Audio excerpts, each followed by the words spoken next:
if you think about just like grinding and driving ahead, you're not necessarily going to be successful unless you had a good vision, you're making bold moves, and make sure that your effort is moving you forward in some way and you're not just driving into a brick wall. You're listening to the Building a Coaching Culture podcast. If you need to compete and win in the 21st century labor market as an employer of choice, this podcast is for you. Each week, we share leadership development, coaching, and culture development insights from leading experts who are developing world-class cultures in their own organizations.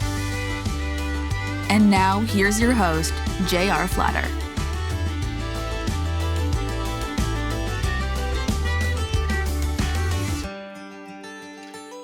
Welcome back, everybody. I'm J.R. Flatter, and as usual, I'm here with Rosalie and Lucas. Hey, everyone. Today, we're talking about drive. Like all of the enabling characteristics, there's a little bit of contest here. Does it belong in the house? We think it does. And hopefully by the time we're done with this session, you'll think so as well.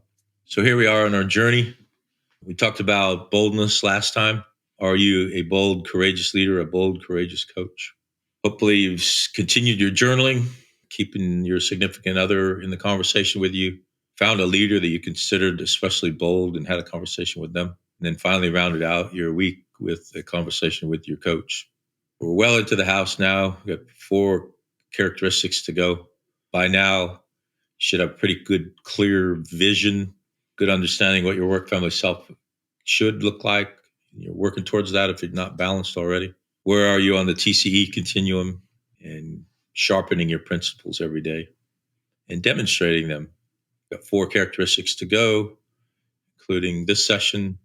So you should have pretty good vision where you're going for the next 30 years of your life and how you're going to get there. So work, family, self, you're working towards a balance if you're not already balanced. In your TCE, you know where you are on that continuum and where you need to be to achieve your vision. And principles, sharpening your principles, communicating them, but especially demonstrating them. All right, another Robert Frost poem. You know, I've thought long and hard about getting rid of this, but I just love it so much because it so, for me, epitomizes drive. Not sure what others take away from this poem, but I sure take away responsibility, enjoyable acts, being driven. The woods are lovely, dark and deep, but I have promises to keep, and miles to go before I sleep, and miles to go before I sleep. So for me, Frost is telling me, yeah, you can have fun, enjoy yourself, but you also have responsibilities, and you have to find the energy, the power, the boldness, the courage to go achieve those responsibilities. And ultimately, our 30-year vision is miles to go before we sleep. Any thoughts on drive or Frost or anything before we head into the session? I guess it makes me think of, like if you're looking at different things that you can do in a given day or like in a plan, there's like the short-term gains and the long-term gains. And so drive is kind of like keeping in mind like the long-term gains can be just as rewarding, but you're going to have to, work towards it. Maybe this is more of like my Gen Z perspective, but I feel like this enabling characteristic is hugely attached to mental health in a way for me because of the fact that a lot of this has to do with creating a positive self-identity for yourself and therefore telling yourself like positive self-perceptions. We talk about how debilitating those negative self-perceptions are sometimes. And so I think really reinforcing that positive self-talk will really help you. This one is such a personal enabling characteristic, I think. It's really about taking care of yourself and recognizing at the end of the day that, in the words of Brianna West, who wrote The Mountain Is You, that the mountain is you. Your drive is all about how you're taking care of yourself. So that's kind of my thoughts with this one. Yeah, I love that. I've never put those two in the same thought before. But that's what you do as a coach, right? And you help people put thoughts together in their mind. And I'm reminded of Lucas as well, because Lucas is a marathon runner.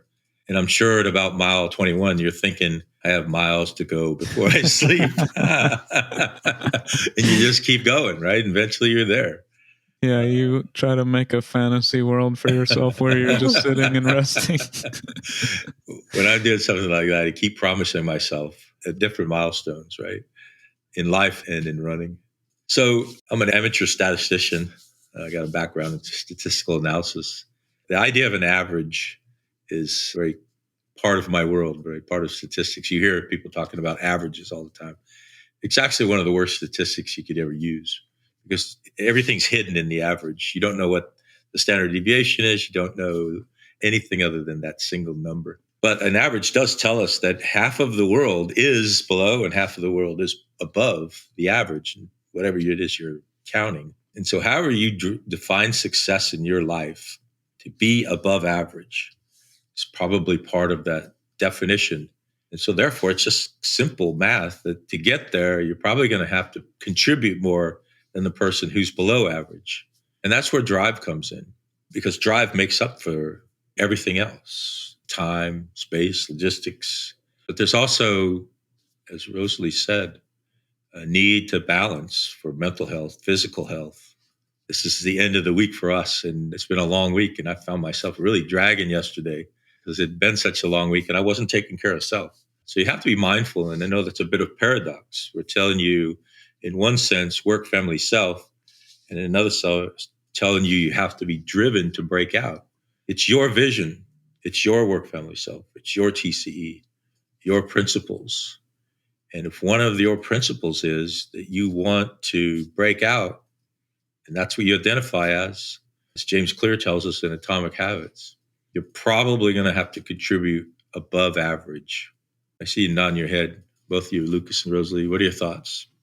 I think just like intuitively too, like when you're at the beginning of like a journey or you're trying to learn a new skill, that drive needs to be really strong at the beginning because you're kind of investing and you're seeing like compound results of your investment. So if you can have like drive, like when you're learning a skill, maybe you can kind of ease back and that can give you balance. Like I don't need to always be learning 5 different things. Maybe it's just I'm driven on this one thing right now. Making the journey just more simple, I feel like makes it a lot more, you have more endurance to get through the entire journey. So I would completely agree there too. Yeah, as I listen to you, I'm reminded of rowing crew. When you're rowing crew, the coxswain is telling you faster, just what he or she needs you to do. And at times, even in a race, well, especially in a race, the coxswain will say power 10. And you have to row 10 strokes absolutely as hard as you can. And you might ask yourself, well, I'm already in a race and I'm rowing 100% to win. How could I possibly give a power 10? But it's there. It's because your body, your mind is limiting your output because it's not sustainable, right? A 5,000 meter race, you couldn't do power 10s for a 5,000 meter race.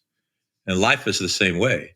Life sometimes asks us for a power 10. And if you want to achieve that vision, you got to give it. If you don't want to, then that's your vision. That's your work, family, self, your life, your principles. This is a very personal, all of these are, but especially this one. And I'd like to point out the absence of such drive is normalcy.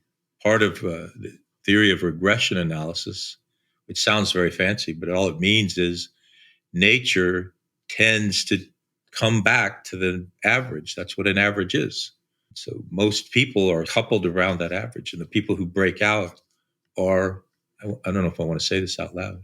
Yeah, I won't. I'll just say they're exceptional. So you're going to have people on your team that are normal. We celebrate them. We reward them for their achievements. Drive most often separates the excellent from the average. Kind of hinted at this, but I wanted to say it out loud.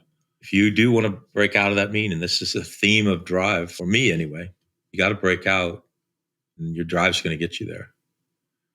We all have 24 hours in a day. We all get to build our own house of leadership. Are you driven to those 30-year goals? And you're going to do something every day to get you a step closer. It's just part of the reality of life. So part of our definition of a courageous leader, courageous coach, contributing sustained inputs that are consistently multiple times greater than merely the average. So you're not going to break out by a single power 10. You're going to be rowing for most of your life near 100%, taking time purposefully to rest, recover, and then get back in the boat and row some more. Again, it's a very personal decision. It's why we ask you to bring your significant others. you may very well need to have a giant W in your life for a long, long time. And are you and those who matter to you willing and able to do that?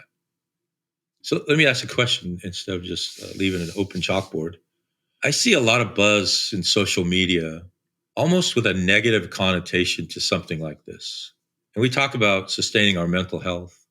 We talk about having work family self balance with a greater focus than the 20th century, here in the 21st century, on family and self. What are your thoughts as a millennial and a Gen Z?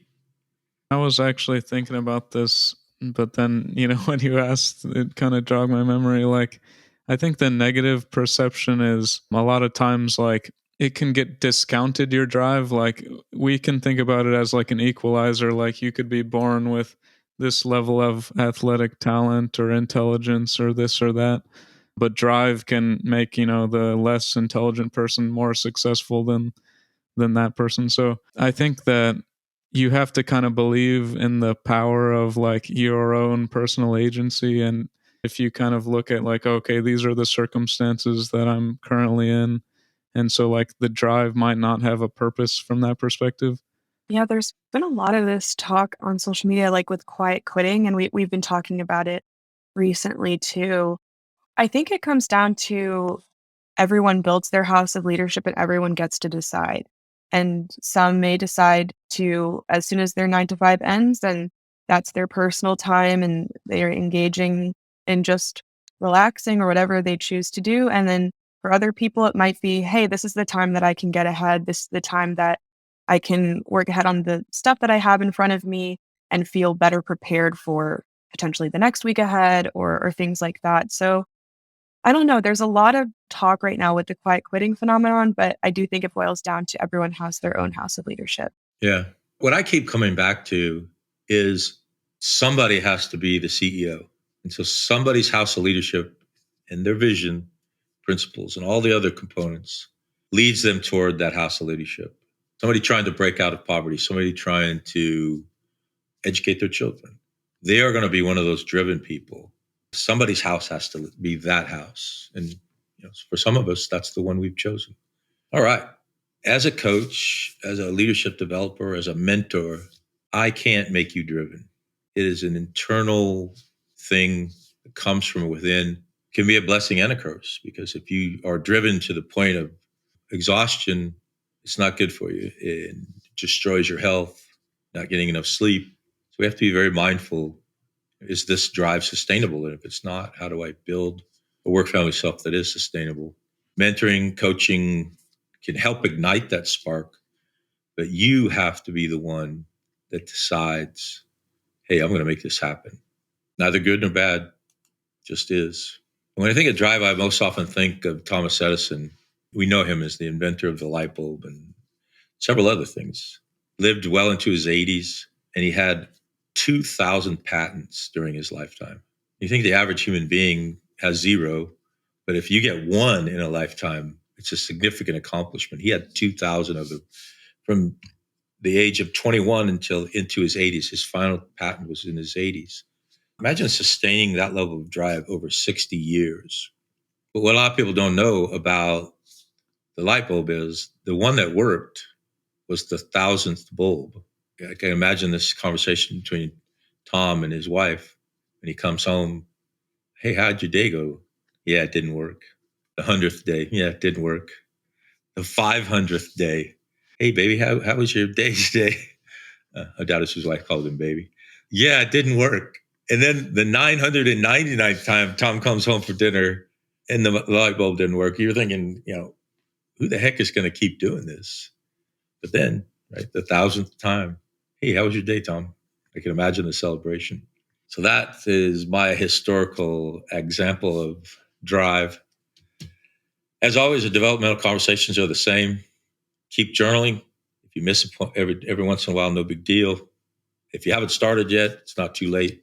Your significant other, this is especially important because there has to be a partnership here in deciding what is sufficient drive to get us where we want to go. Find a driven leader that is healthily driven and have a conversation with them. And then finally, as you round out your week, meet with your coach and talk about What does drive look like for him or her? What does drive look like for you? What should it be? Any parting thoughts on drive as we head out the door? I'm just keep on going back to the other characteristics and how they can kind of work in tandem with this. Because if you think about just like grinding and driving ahead, you're not necessarily going to be successful unless you had a good vision, you're making bold moves. And so like make sure that your effort is moving you forward in some way and you're not just driving into a brick wall, I guess. Yeah, good point. Yep. All right. We'll see you in the next session. Thanks for being with us. Well, that concludes this episode of Building a Coaching Culture. I truly hope that this episode was helpful to you. If it was, be sure to follow us wherever you listen to podcasts. Maybe stop and give us a rating or a review and share this podcast with someone who might find it helpful as well. Thanks again, and we'll see you next time.